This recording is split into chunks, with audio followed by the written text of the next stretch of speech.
Okay guys, so welcome everyone. पुन्हा एकदा स्वागत आहे. सेकंड पार्ट आहे आपला सॉल्ड एक्झाम्पलचा. लेट्स सी काय क्वेश्चन्स आपले, then will come to the solved example पाहतोय आपण. बाकीचे पण एक्झाम्पल सॉल्व करायचे आहेत, बट एक वेगळी सिरीज आपली फक्त आणि फक्त क्वेश्चन्सची solve examples. So example number 1, calculate the gravitational force due to the earth on Mahendra in the earlier example. So here if we see guys, example आपण काल पाहिलं होतं पार्ट 1 मध्ये. मास ऑफ द अर्थ m1 was 6 into 10⁻24 kilogram.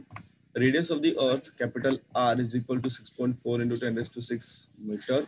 महेंद्रज mass, महेंद्रचं वजन होतं वस्तुमान होतं m2 75 kilogram. G is what? G तुम्हाला माहित आहे gravitation constant 6.67 into 10⁻11 newton metre square per kilogram square. Now using the force law, the gravitational force on Mahendra due to Earth is given by. This force is 1.8 into 10⁹ times larger than the gravitational force between Mahendra and the Virat. So formula, what is the formula? काय formula बघायचे? So F is equal to G. The force, हे मागे पाहिलं होतं 1.89 times larger than the gravitational force between Mahendra and Virat. So force is equal to G m1 m2 upon r square. So G is 6.67 10⁻11, m1 is 75, m2 is 6 into 10⁻24. इथे बघा m2 आहे ना तुमचा, मागे m2 तुमचा 780 होता, इथे 6. किती आला तुमचा 6.4 into 10⁻6 and r square is 6.4 चा 6.4 into 10⁻6 square. हे सॉल्व करा, you'll get the value that is 733 Newton. 733 Newton हे तुमचं उत्तर या ठिकाणी मिळालं. सेम क्वेश्चन घेऊया परत बघा. तर जे मगचं उदाहरण होतं जे आपण पार्ट 1 मध्ये पाहिलं होतं, त्या उदाहरणातील महेंद्रवरील पृथ्वीच्या गुरुत्वीय बलाचे परिमाण काढायचं आहे. पृथ्वीचे वस्तुमान आहे 6 × 10⁻24 m1. पृथ्वीची त्रिज्या आहे r 6.4 × 10⁻6 मीटर. महेंद्रचे वस्तुमान m2 होतं आपल्याला 75 किलोग्राम, 25 किलोग्राम.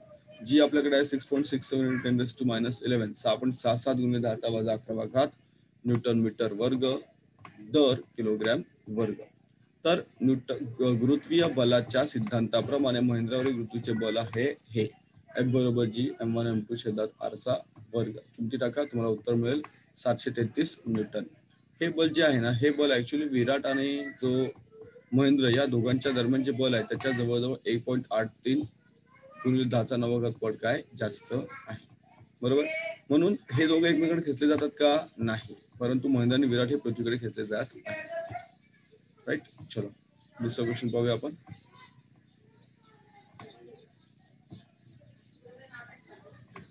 सॉल्ड एक्झाम्पल मुद्दामून घेतोय कारण त्यामुळे थोडस आपल्याला कव्हर म्हणजे आयडिया येऊन जाईल, मग आपल्याला पुढचे सोडवणं सोपं जाईल.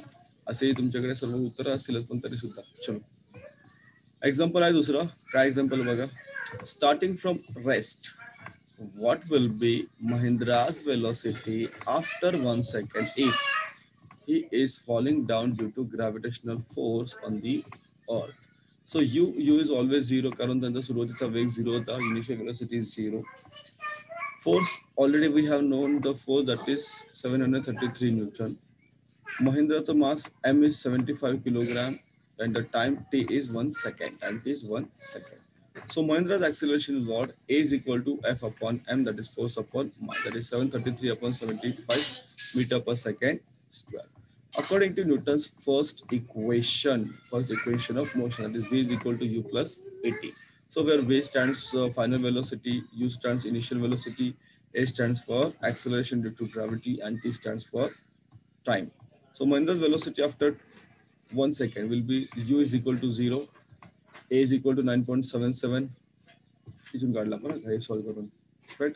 And T is equal to 1 meter per second. Therefore, the value is what? V is equal to 9.77 meter per second.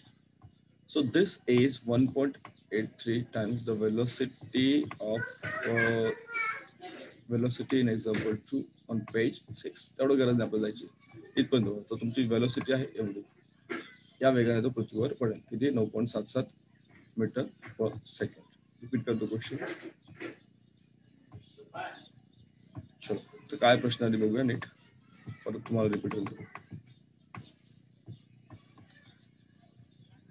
तर विराम अवस्थेतून बघा, विराम अवस्था आहे कुठे, त्याचा एकदम शांत एका ठिकाणी विराम अवस्थेमध्ये आहे, तिथून सुरू करून पृथ्वीच्या गुरुत्वीय बलामुळे उंचीवरून खाली पडत असल्यास 1 सेकंदानंतर महिन्याचा वेग किती असेल. महिन्याचा सुरुवातीचा वेग 0 आहे, कारण सुरुवातीचा स्थिर होता ना, तो 0 आहे.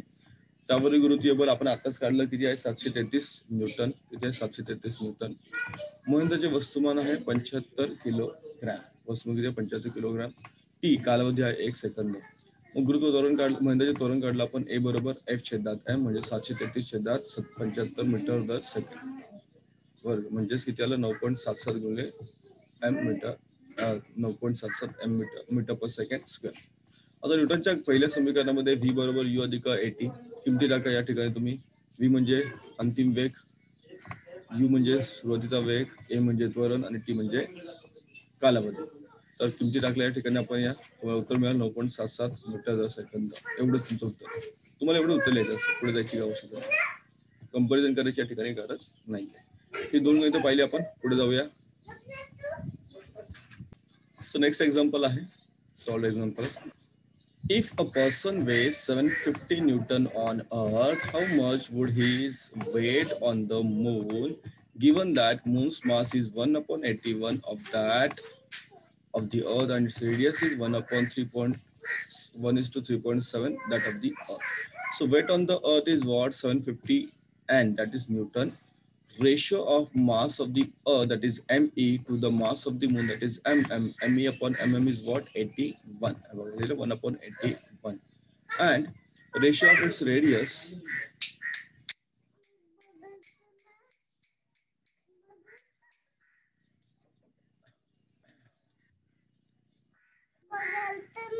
radius of the Earth, that is RE, and radius to the RM, that is RE upon RM is 1/3.7, that is 1:3.7, right? Now let the mass of the person be m kg. किती आहे m kg म्हणून. So weight on the Earth is what? M into g, that is 750. When 750.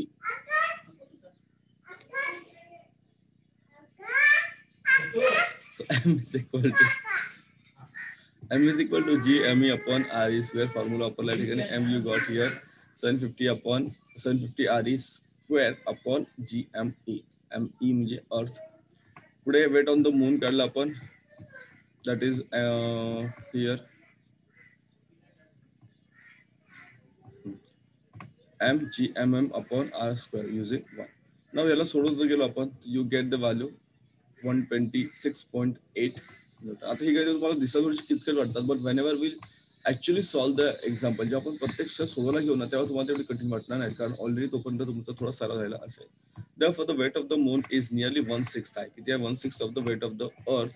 We can write the weight on the moon as mg, आणि असं पण तुम्ही काढू शकता actually 1/6 part मध्ये. मग तुम्हाला त्याने तुमचं उत्तर त्या ठिकाणी 126.8 न्यूटन पर 8 न्यूटन तुम्हाला या ठिकाणी. सेम क्वेश्चन थोडंसं रिपीट करतो बघा तुम्हाला. तर जर एका व्यक्तीचं वजन पृथ्वीवर किती आहे? 750 न्यूटन असेल. किती असेल? 750 न्यूटन असेल, तर चंद्रावर तिचे वजन किती असेल? तुम्हाला काय काय दिली माहिती? चंद्रावर चंद्राचे वस्तुमान पृथ्वीच्या वस्तुमानाच्या 1/81 पट आहे. तर पृथ्वीची त्याची त्रिज्या पृथ्वीच्या किती आहे? 1/3.7 पट आहे. ही माहिती तुम्हाला दिलेली आहे. ही माहिती आपण या ठिकाणी वापरलेली आहे. किंवा मग तुम्ही 750 पृथ्वीवर वजन आहे, त्याचा जर 1/6 जरी केला, त्याला 6 ने जरी भाग लावला तुम्ही, तरी तुम्हाला उत्तर मिळेल. तुमच्या इथे बघा 6 × 6 उत्तर किती आलं? 6 × 2 = 12. उत्तर आलं 3 इथे, बरोबर. 6 × 5 = 30. ऑलमोस्ट 125 तुमचं उत्तर येतं. ऑलमोस्ट इथे तुमचं उत्तर किती आलेलं आहे? 126.8 आलेलं. म्हणजे अप्रॉक्सिमेट तुमचं उत्तर तेवढं येऊ शकतं. पण इथे तुम्हाला सोडून दिलेलं आहे. तर काय काय दिलं आपण बघा. इथे चंद्रावरची पृथ्वीवरील वजन दिलं 750 न्यूटन. पृथ्वीच्या म्हणजे आणि चंद्राच्या वस्तुमानाचे गुणोत्तर तुम्हाला दिलंय ME upon MM बरोबर 81. तर पृथ्वीच्या आणि चंद्राच्या त्रिज्यांचे गुणोत्तर तुम्हाला दिले RE upon RM 3.7. हे आपण जर सोडवलं या फॉर्म्युले वगैरे वापरून, तर तुम्हाला उत्तर मिळतं.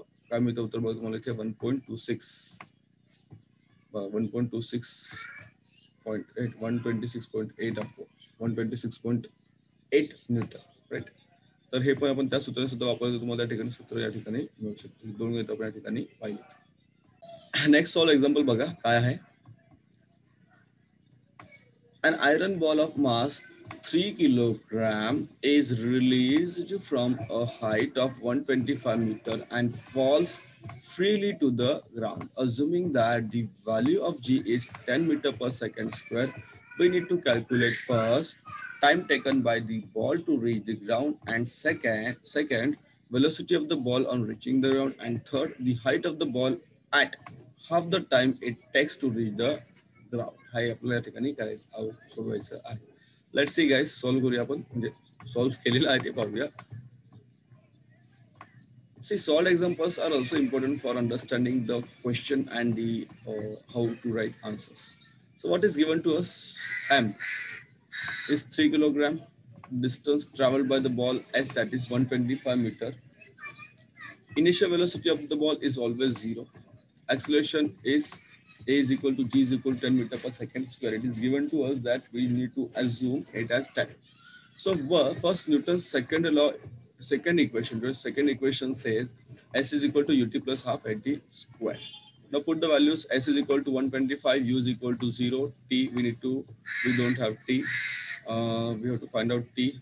Then half remains as it is equal to 10, t is equal to t square. Let's solve Korea. This becomes 0. This becomes 5. So we get 5t square. We get 125 is equal to 5t square. Therefore, t square is equal to 125 upon 5 is equal to 25. Square root काढा, तुम्हाला उत्तर मिळेल t is equal to 5 second. किती वेळ लागेल? So the ball takes 5 seconds to reach the ground. किती वेळ लागेल? 5 सेकंद लागते ग्राउंड वर यायला. अजून काय विचारलं? Second, we are asked to find out the according to Newton's second law, second equation, Newton's first equation of the motion, final velocity v is equal to u plus at. U is 0, a is 10, t is 5. किती आले? 0 चला 10 into 5, that is 50 meter per second. This is the velocity of the ball on reaching the ground is 50. Okay, the velocity of the ball reaching the ground is 50 meter per second. And finally, half time किती आहे? t half, that is 2.5 second. 2.5 second असेल. तुम्हाला काय विचारलं आहे या ठिकाणी? What is the height? What is the height? That is s. Therefore, t is 2.5. Ball's height is s. According to Newton's second equation, s is equal to ut plus half at. हे already 0 आहे, तुम्हाला माहिती होतं u 0 आहे, त्यामुळे 0 आलं. Half a is what? 10, t is 2.5. हे solve केलं, you get the answer 31.25 meter. So thus the height of the ball on at a half time is equal to 93.75 meter. Subtraction केलं लक्षात घ्या. सबट्रॅक्ट झालं 31.25 metre 125 मधून subtract केलेला आहे. Same question repeat करूया. ही दोन गणित घेऊन आपण आज या ठिकाणी स्टॉप करूया. कुठे होता? येस, बघा तर काय प्रश्न नीट लक्ष द्यायचं आपल्याला. आपल्याला वाटतं प्रश्न कठीण असतात, परंतु काय होतं की जर तुम्ही नीट विचार केला, नीट थोडंसं एकदम शांत डोक्याने बघितलं ना, प्रश्न एवढे कठीण नसतात. सो एक 3 किलोग्राम वस्तुमानाचा लोह गोल आहे, 125 मीटर उंचीवरून खाली पडला. जीचे मूल्य 10 मीटर दर सेकंद वर्ग मानूया. तर पहिलं, जमिनीपर्यंत पोहोचण्यासाठी लागलेला कालावधी म्हणजे टी किती आहे तो काढायचा आपल्याला. दुसरं, जमिनीपर्यंत पोहोचताना असलेला वेग व्ही काढायचा आहे. आणि अर्ध्या वेळेस असलेली त्याची उंची म्हणजे एस तुम्हाला काढायचा आहे. राईट. चला जाऊया आपण एक एक सब क्वेश्चन कडे. माहिती काय दिलेली आहे तर वस्तुमान दिलं एम दिलं 3 किलोग्राम. कापलेले अंतर एस दिलं 125 मीटर 125 मीटर. आर्मीचा वेग ऑलवेज 0 असतो म्हणजे जर स्थिर असेल तर. आणि ए बरोबर जी बरोबर 10 मीटर दर सेकंद वर्ग. आता पुढे बघा, न्यूटनच्या दुसऱ्या समीकरणाप्रमाणे एस बरोबर युटी अधिक हाफ ए टी वर्ग हे सोडवा. किंमत टाका, तुम्हाला टी मिळाला 5 सेकंद. म्हणजे लोह गोल जो 5 सेकंदामध्ये जमिनीपर्यंत पोहोचेल. कालावधी समजला. आता पुढे तुम्हाला काढायचं आहे व्ही. काय काढायचं आहे तर व्ही काढायला न्यूटनचा पहिला नियम वापरला. या ठिकाणी पहिलं समीकरण वापरलं. व्ही बरोबर यू अधिक ए टी. यू आपल्याकडे आहे 0, ए आहे 10, टी आपल्याला मिळालेला आहे 5, म्हणजे त्याला 50 मीटर दर सेकंद. मग जेव्हा हा लोह गोल जमिनीवर पोहोचेल तेव्हा त्याचा वेग किती असणार आहे? 50 मीटर दर सेकंदाला. आणि आपल्याला जर आता काय केलं त्यांनी, एकूण वेळेचा जर अर्धा वेळ केला आपण, म्हणजे जी 5 सेकंद आहे त्या 5 सेकंदाचे आपण 2.5 सेकंद केले, 2.5 सेकंड केले, तर आपल्याला एस किती मिळेल. तर एस किती मिळेल बघा. तुम्हाला इथे सुद्धा दुसरा नियम वापरला. दुसरा नियम वापरला या ठिकाणी एस बरोबर युटी अधिक हाफ एटी स्क्वेअर तुम्हाला 31.25. तर अशा वेळेस लोहगोलाची जी उंची असेल ती किती असणार 125 म्हणून तेवढे वजा केलं किती असणार 93.75 मीटर असेल. किती असेल 93.75 मीटर. आणखी क्वेश्चन घेऊया म्हणजे आपली आजचा जो सेशन आपण या ठिकाणी थांबू शकतो. काय क्वेश्चन बघा. खूप मोठे प्रश्न आहेत पण टेन्शन घेऊ नका. खूप मोठे प्रश्न एक्झामला सहसा नाही विचारते. छोटे प्रश्न ते सहसा विचारतात पण आपल्याला समजून घेणं गरजेचं आहे ऍज अ स्टुडंट. चलो तर काय दिलं बघा. Tennis ball is thrown up and reaches a height of 4.05 metre before coming down. तर इथून तुम्ही एक टेनिस बॉल वर फेकलेला आहे बरोबर. इथे तुम्ही ही आपण जमीन आहे समजा इथून वर फेकलेला आहे आणि तो कुठपर्यंत गेलेला आहे 4.05 मीटर एवढा उंच तो गेलेला आहे कोणता tennis ball. What was its initial velocity and how much total time will it take to come down? किती वेळ लागेल assuming g किती आहे 10 metre per second. Okay, so for the upward motion of the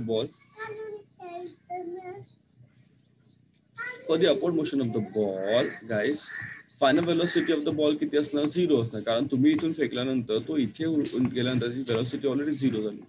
distance travel झालं 4.05 metre. आता acceleration to gravity हे जे असतं ते निगेटिव्ह असणार आहे. Why because you are acting against the gravity -10 metre per second square.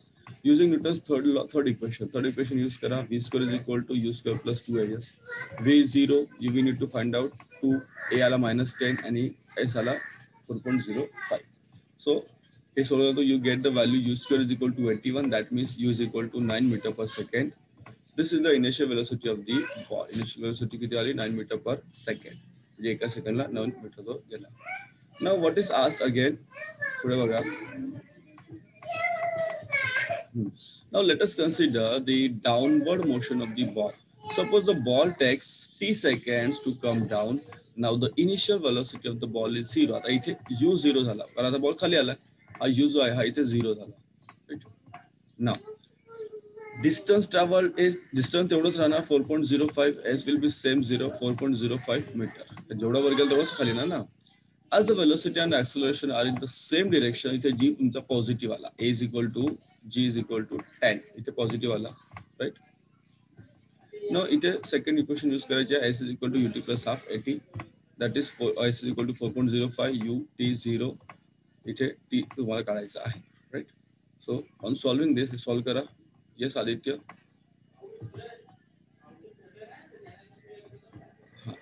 So, yes. So where we are. So t किती मला 0.9 second. So the ball will take 0.9 second to reach the ground. खाली जमिनीवर त्याला 0.9 second कालावधी लागेल. It will take the same time to go up. एवढाच वेळ त्याला वर जायला लागेल. Thus the total time taken is equal to 1.8 seconds. So वर जाऊन त्या बॉलला खाली यायला वेळ लागला 1.8 सेकंड आणि 1.8 सेकंद वेळ लागला. पण थोडा समजून सांगतो मराठीमध्ये आणि मग आपण स्टॉप करूया. प्रश्न नीट समजून घ्यायचा आधी.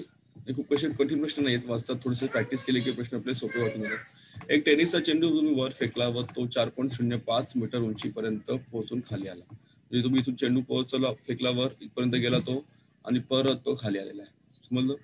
आता किती अंतर गेला तो 4.05 मीटर अंतर गेला. किती अंतर गेला तो 4.05 मीटर अंतर गेलेला आहे आणि त्याचा सुरुवातीचा वेग किती होतो तुम्हाला काढायचा आहे. तुम्हाला यू काढायचा आहे आणि त्याचबरोबर त्याला खाली येण्यास किती वेळ लागेल म्हणजे टी तुम्हाला काढायचा आहे. काय करायचं तुम्हाला टी काढायचा आहे. चला आता जाऊया. काय काय माहिती दिली तुम्हाला बघा. आता चेंडू वर जाताना अंतिम वेग किती असतो 0 असतो. चेंडूने पार केलं अंतर किती आहे एस बरोबर 4.05 मीटर आहे. चेंडूचे त्वरण बरोबर ए बरोबर वजा जी. आता वजा का म्हटलं कारण आपण पृथ्वीच्या गुरुत्वाकर्षण कक्षाच्या विरुद्ध दिशेने जात आहोत म्हणून मायनस आलं. तर तिसरा नियम वापरला. v बरोबर u वर्ग अधिक 2as. सूत्रात किमती टाकला. u तुम्हाला मिळाला 9 मीटर दर सेकंद. हा चेंडूचा आरंभीचा वेग इनिशियल व्हेलॉसिटी. आणि मग त्याचबरोबर तुम्ही काय केलं तर इथे तुम्हाला विचारलं किती वेळ लागेल यायला. या ठिकाणी आपण काय केलेलं आहे तर चेंडूची खाली येताना जर क्रिया बघितली तर तुम्हाला खाली येताना काय होणार तुमचा इनिशियल व्हेलॉसिटी 0 असणार. यू किती असणार 0 असणार. आरंभीचा वेग अंतर तेवढंच असणार आणि चेंडूचा वेग त्वरण एका दिशेने त्यामुळे जी तुमचा पॉझिटिव्ह आला. सूत्र वापरायचं सेकंड इक्वेशन वापरायची एस बरोबर युटी अधिक हाफ एटी स्क्वेअर. किमती टाका. उत्तर तुम्हाला मिळेल टी बरोबर किती मिळेल इथे टी बरोबर 0.9 सेकंद. किती मला 0.9 सेकंद. चेंडूला खाली येण्यास सुद्धा तेवढाच वेळ लागेल आणि वर जाण्यास सुद्धा तेवढाच वेळ लागेल. म्हणजे एकूण जो काळ आहे तो लागला किती तुम्हाला 1.8 सेकंद. तुम्ही चेंडू वर फेकला, 4.05 मीटर अंतर चेंडूने वर एवढ्या उंचीवर गेला, तो एवढ्या उंचीवर जाऊन तो परत खाली आला, तर त्याला किती वेळ लागला? 1.8 सेकंद एवढा वेळ लागलेला. अजून काही गणित आहेत आपल्याकडे, ती माझ्या मते आपण नेक्स्ट सेशनला कव्हर अप करूया, पूर्ण करूया. शेवटचा प्रश्न आहे म्हणून थोडा एक्सटेंड करतोय, लक्ष द्या. Sorry. Calculate the escape velocity on the surface of the moon given the mass and the radius of the moon be 7.34 into 10 to 22 kilogram and 1.77 10 to 6 meter respectively. So we need to find out the escape velocity on the surface of the moon. On the surface of the earth we know, right? So G is what? 6.67 10 to minus 11 Newton meter square per kilogram square. Mass of the moon is given, that is 7.34 into 10 to 22 kilogram, and radius of the moon is given 1.74 into 10 to 6 meter. Escape velocity formula is what? V escape is equal to in square root 2 gm upon r. So put the value and you get the answer, that is 2.37 kilometer per second. 2.37 kilometer per second. So escape velocity on the moon is 2.37 kilometre per second आणि अर्थला किती आहे तर 11.2 kilometre पर second. Getting? Same question आहे, खूप easy होता. असा प्रश्न सहसा परीक्षेला विचारतात. इझी प्रश्न, इझी म्हणजे सर्वांना ते समजतील असे ते प्रश्न त्या ठिकाणी विचारले असतात. काय प्रश्न बघा, परत सांगतो. तर चंद्राचे वस्तुमान आणि त्रिज्या तुम्हाला दिलेली आहे. वस्तुमान आहे 7.34 गुणिले 10⁻² किलोग्रॅम आणि त्रिज्या आहे 1.74 गुणिले 10⁻6 मीटर. तर तुम्हाला चंद्राचा मुक्तिवेग काढायचा आहे. चंद्राचे वस्तुमान लिहिलं, त्रिज्या लिहिली, जी माहिती आहे आपल्याला 6.67 into 10 to minus 11 metre square per kilogram square. आणि पुढे आपण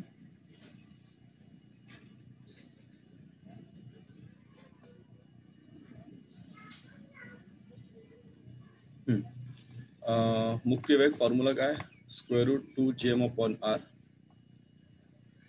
व्हॅल्यू टाका, you get the answer as 2.37 2.37 kilometre दर सेकंद. हा झाला चंद्राचा मुक्तिवेग. आणि पृथ्वीचा किती आहे तर 11.2 किलोमीटर दर सेकंद. लक्षात घ्या.